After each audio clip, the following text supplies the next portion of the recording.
There we go.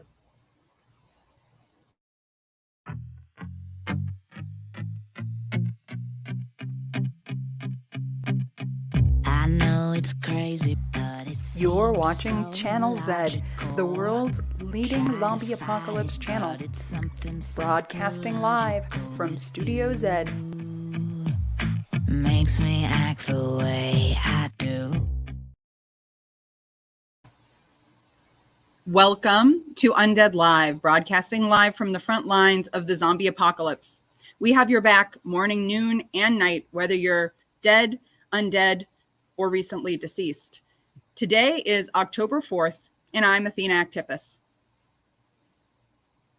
And I believe we have Dave Lundberg-Kenrick with us. If you've been following situation, we've found a studio where we can broadcast from. And Dave right now is trying to get to us. Dave, how's it going with finding the studio? Did you get the address and everything? I think I'm close. So I just need to get inside. Is it safe? Well, I'm pretty sure that it's safe in here. Jason and I have secured the premises. Jason, are all the doors okay? Yeah, the door should be okay. Just remember, when you get inside, be quiet, very light footfall. Yeah, Right. that was a bit of an issue. Like, definitely, as we were coming in, we had to be really quiet. How is it out there, though, Dave? Are you safe at the moment? I don't see anything around. So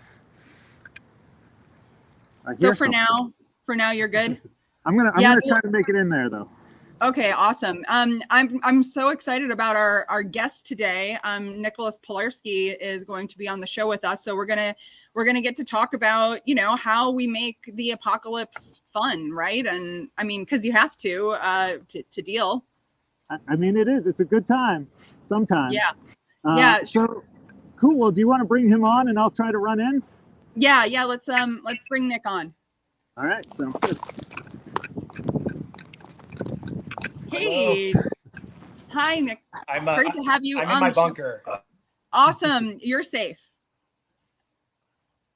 Completely safe as of now, yes. That's great. Nick, would you introduce yourself for us so that everybody else who's joining us on the live stream knows who you are as well as Dave and I do?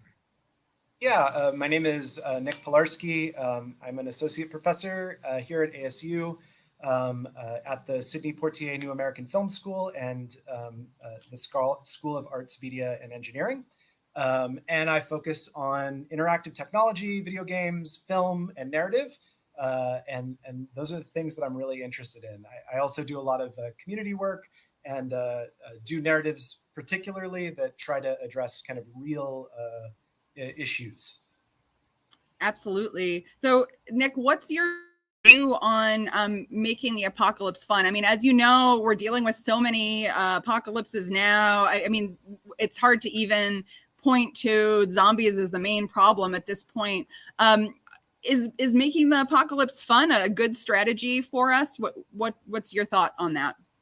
Yeah, I mean, like, listen, we need to, of course, tune in to like what it means for real people to struggle through real problems. But the one thing that I would hopefully that I hope that most people think about is like, maybe I'll kind of bring it to a little anecdote. I've been in a few situations. I started out as a documentary filmmaker, and of course, when you do documentary films, you're always at the edge. Usually, at least my focus was on conflict. So there was a lot of times where something happened, whether that be, I was in the Mideast and there were some fire bombings, or there had been violence nearby. And when you're with a bunch of people and you have to hold indoors, what's like the first thing that you do? You don't necessarily sit and talk about the problem that's existing. Yes, of course you do that, but you try to calm each other down. You try to bring at least a little bit of levity to the situation in order to cope. And this is actually something that's historic in games, right? So if we think about games around in the Iron Age, 1200 BC era, in Turkey, there was a king, and the king's name was King Lydia, and their people were experiencing a tremendous amount of hunger and starvation. And so King Lydia decided, in this to make sure to kind of gamify that pain, where one would play a game half of the time. One day you play a board game, and then it was a mandate that the next day you eat. And so that's how they solved kind of the distribution. So this is in our ethos to play games, to make a little bit of levity when we are experiencing a degree of trauma. Nick, what's your favorite game to play when the apocalypse is kind of getting to be a little too much? Oh gosh. So I'm a person who is really dissatisfied with where games are currently. So there are some games that I really like. I think one of the most interesting games maybe to think about through the apocalypse is this game that is called This War of Mine. Have you ever played this game? No, I haven't. So this War of Mine's a really, really great game. It came out in 2014. The company was called, I think, 10-bit or 11-bit or 12-bit studios. And the idea is actually like it's a game that is used. It's in the genre called serious games, where you play in order to gain empathy during war. So this is a really interesting game. Like it kind of like prototypes conflict. And you have to navigate and make very, very difficult decisions during that. So I like those type of games, like games that actually progress my views and give me kind of empathy in circumstances that I don't necessarily have. And of course, like I like video games that, you know, are like racing games that are like no thought. I think we also need to have that bit of space to kind of just zone out because the world around us is really, really difficult. Absolutely. Hey, Dave, looks like, did you get inside? I did. I got inside. We didn't have to murder anybody, which is nice. So you know that's a step up from this war of mine. And we're inside, and my stress levels are certainly high. So. Okay. Have you seen any zombies? I keep hearing things, but I'm going to try to get a little bit closer. And maybe you should be a little quieter. I'm just a little worried you might get too much attention from the zombies at this point. But Dave, before you do that, do you have any questions for Nick? Do you want to jump in your role as co-host? I mean, I know you're trying to get here, but still, we'd love to have you be part of this. Sure. So I also played this War of Mine. I really liked it, and I wondered, what do you think of this idea of sort of games as practice for real life apocalypse? And what sort of lessons can we take from these sorts of games? Yeah, so I think that that's probably the most untapped aspect of video games. We as a people invest so much time playing video games, right? The average person, by the time they reach the age of 21, has played video games for roughly 10,000 hours. It's a ridiculous amount. We invest per weekly as a global culture 3 billion hours playing games. And so the question that I have is, how are we going to create the mechanisms and the gameplay in order to use that space that we're already investing to solve problems? And so there's various ways that you can do that. You can model those problems. You can take those problems that exist in our society and use kind of online interfaces to reach out to people who have different perspectives. You can triangulate those perspectives in a video game, and you can come to solutions that might not have already been arrived at. So that's what I'm particularly interested in. Now, we're not there yet.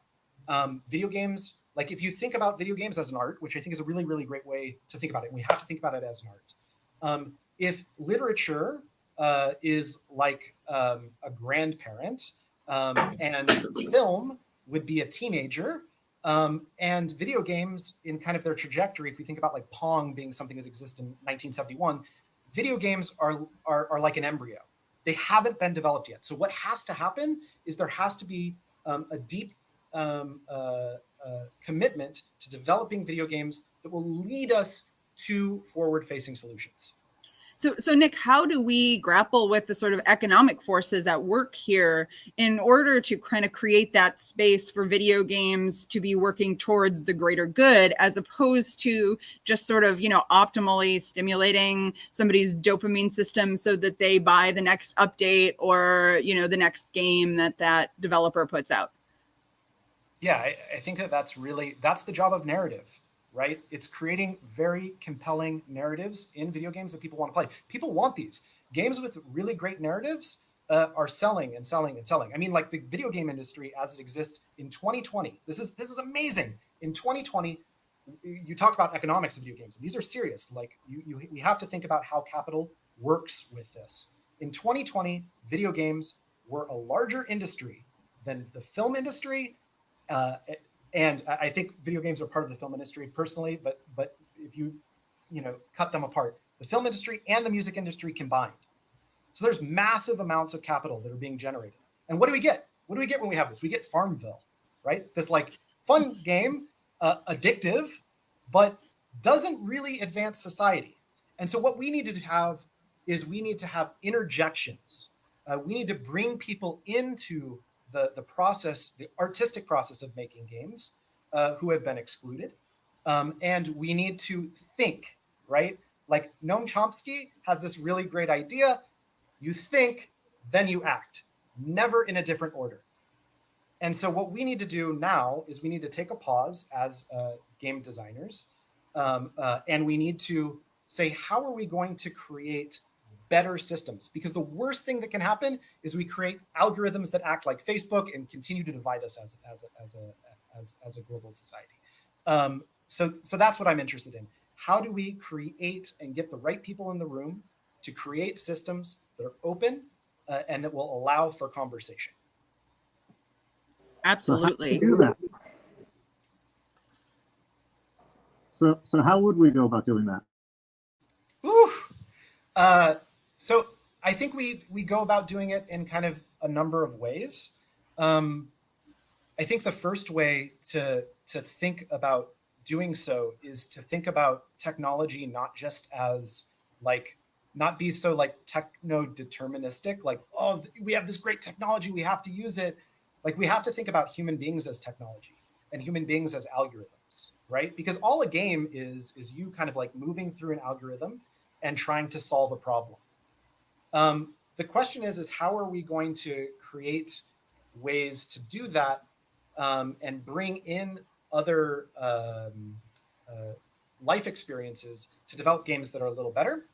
There's ways that have happened in the past, and a lot of that happens in the theater communities.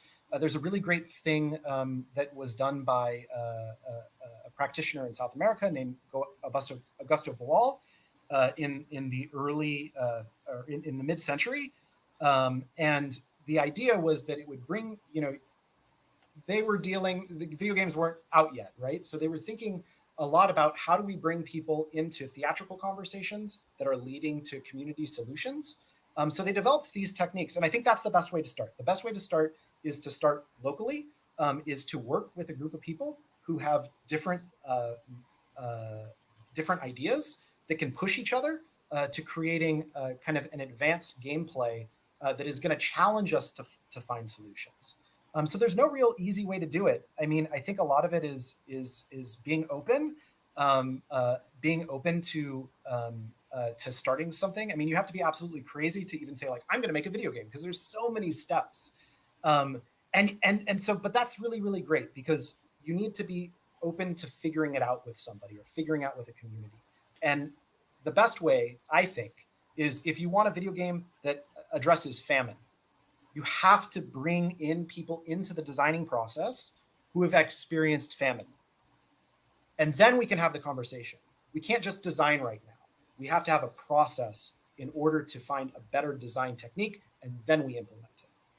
Yeah, Nick, can you talk a little bit about how you have done that in your work in general, sort of bringing people from the community into the creative process, and how do you take then that kind of approach and apply that to gaming as well? Yeah, I mean, I think that like we have to be like pretty humble about the fact that like we don't know everything, and I have a skill set that happens to be right now, like given the burgeoning games, I'm lucky that I have a skill set that speaks to that economic reality. Do I have answers? No. And so that's where the process, I think, of co-creation needs to happen. We need to think about ways, and what I've done in the past and what I try to do is be open to the fact that like I really am not interested in my own opinions. Like personally, like I don't want to articulate my own opinions. Games should lead us to bringing in diverse opinions that bounce off of each other and then create solutions. So in order to do that, that's how a great game works. So why not model that in the process of making a game? And so that's what I'm trying to do and what I've done in the past, whether that be working in conflict in the Middle East, working along the lines of conflict in Brooklyn, New York, or the American South, right? What I'm interested in is bringing people to develop better systems. And that's, I think, what we need to start doing. What's the greatest challenge so far that you've encountered in doing this work, where you're creating with communities to, you know, get these outcomes that are both sort of process and product at the same time? I think that the biggest problem happens to do with like the idea that exists within the game industry is this like fail fast prototype, make something and bring something to market really, really quick. And so if you're going to think about prototyping solutions through video game engines for something like conflict or hunger or poverty, right? Those are problems that have existed for thousands of years. And a video game is just simply not going to fix it. But it could add to the discourse that will fix it. So I think that the biggest issue is actually like, when we think about capital's implications and kind of this idea of having to sell and sell, we need to think about games and narratives as a meditative space in which we model through solutions. So that's the biggest issue is I think folks, expecting that things generate a tremendous amount of income. So then what is the economic model for making this happen? Is it something that, you know, the public has to put their, you know, resources towards? Is it something that we should be lobbying for on a national level to have a National Institute of Gaming for the Apocalypse? Or, you know, how do we take gaming and use it as a way to solve these apocalyptic problems? I think it's up to institutions. And there's a problem with something being up to institutions, because once you institutionalize it, you effectively make it something that is almost counterproductive, right? So you need these kind of like broken up institutions, but this has been something that is really like Obama in 2011 asked that education is as compelling as video games. And in 2011, Obama administration, there's a few things that happened in 2011. Video games became free speech. So this is something that is guarded, right? So we can create alternatives that maybe challenge ills in society that are kind of replicated over and over, structural issues. But in 2014, the Obama administration had this thing called the White House Game Jam, which was this idea that we would bring forward a bunch of people who were practicing in games for education, something called serious games, which are games that are tried to make for social and economic change, and try to do that. So it has to have support from the outside, but it also has to be fun, because like no one is going to play a game that's just like telling you the ills of society. That's part of it. That's part of narrative strategy. But games have to adopt the rhetoric of cinema. That's what I think has to happen. Games have to become more nuanced. There's a lot that is happening here that games, I think, once it starts to do that, once it starts to take on these other artistic aspects, they're going to become, I think, a lot greater. And I think people are going to care about them more. Yeah. Absolutely. Dave, you're making your way to the studio? I think I'm close, actually. I think I'm like in, some sort of green room.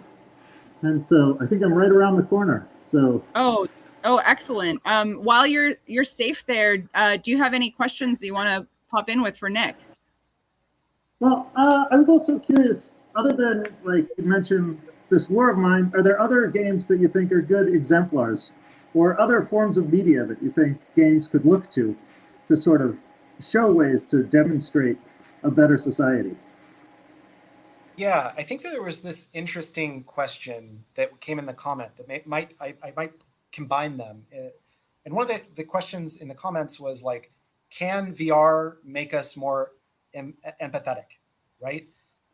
This is really, really interesting to me. And I don't know. Like, I'll be honest, I don't know if that's the question, the answer. I think it might make us more empathetic, but then the question is, what do we do with that empathy? Because empathy is something that is fantastic to have, but unless it leads to something material, it's kind of pointless to me. Like, we need to actually make empathy actionable, and video games can do that. There has been some that have really tried to do that. One is an older game, 2007. It's about the Rwandan genocide. It's called Hush. It's a very simple game, like not anything. You listen to field recordings of a genocide happening outside. It's fictitious. And you have to type a lullaby in real time to your child without alerting the authorities. And there's something about that, just like typing and hearing and trying not to be detected, that really kind of makes a little more real. There's a problem when we say that video games are real, because they're not. Real pain is real pain. Video games are simulated pain. We have to think about it that way. But that gets, I think, people a little more empathetic to thinking about that solution.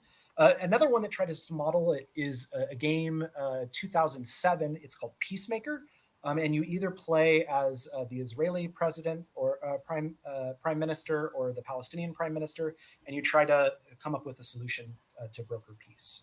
But I think the most interesting thing that we need to do in video games is open up people to sacrificing a little more in order to make our society better. So the question is, how do you do that?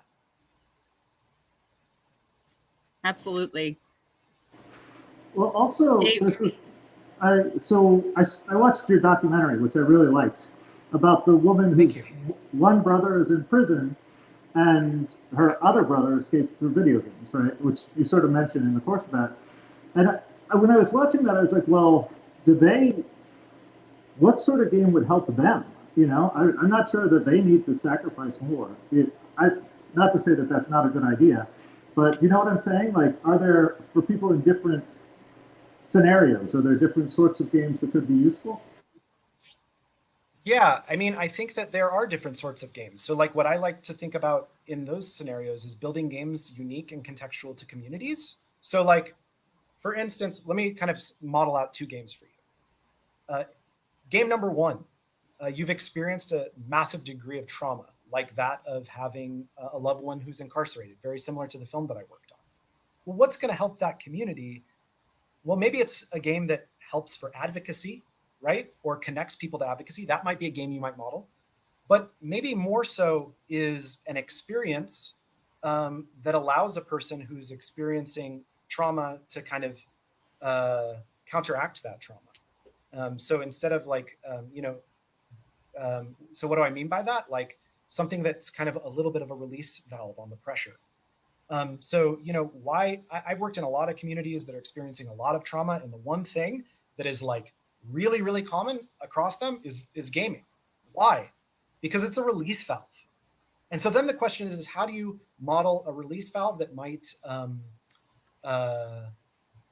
lead to kind of a meditative experience for somebody, or a way to kind of lead someone through a narrative scenario where they can, help counteract the pressures that are existing within themselves. Conversely, the question is so I don't think you're asking someone to give up something in those scenarios. You're trying to get somebody to create, to enter into an experience in order to help them where they are at that moment. and hopefully create it with them in order to do so effectively. The other game model would be maybe a game model like, are you familiar with Peter Singer and kind of Peter Singer's idea of morality and how to model that? I am a little bit like the effective altruism kind of approach. Yeah. So this is like this really interesting thing. So Peter Singer is this amazing moral philosopher who's thinking a lot about, well, how do we sacrifice? Like, there's this thing called the weak Singer principle, which is this idea is if it's in our power as people to prevent something bad from happening without sacrificing something morally significant, we ought to do so, right? So if we can help someone and we don't sacrifice something that's morally significant, then we should do so. And the best idea for this is this example called the drowning child. So in the drowning child, the scenario is you're going outside and you've invested a lot of money in a really nice suit or dress or whatever you're wearing, and you're going to take photographs down maybe by Tempe River or something like that, and you see a child drowning. What do? Well, you of course jump in, ruin your clothing, and save the child. Any person is going to make that decision. It gets more complicated, though, when you think about things like famine. Because things like famine, you're not connected in terms of time, because famine happens later, or it's actually happening now very significantly. But the idea that people will be hungry, we know that. We know that's going to happen. We know that that's an impending apocalypse.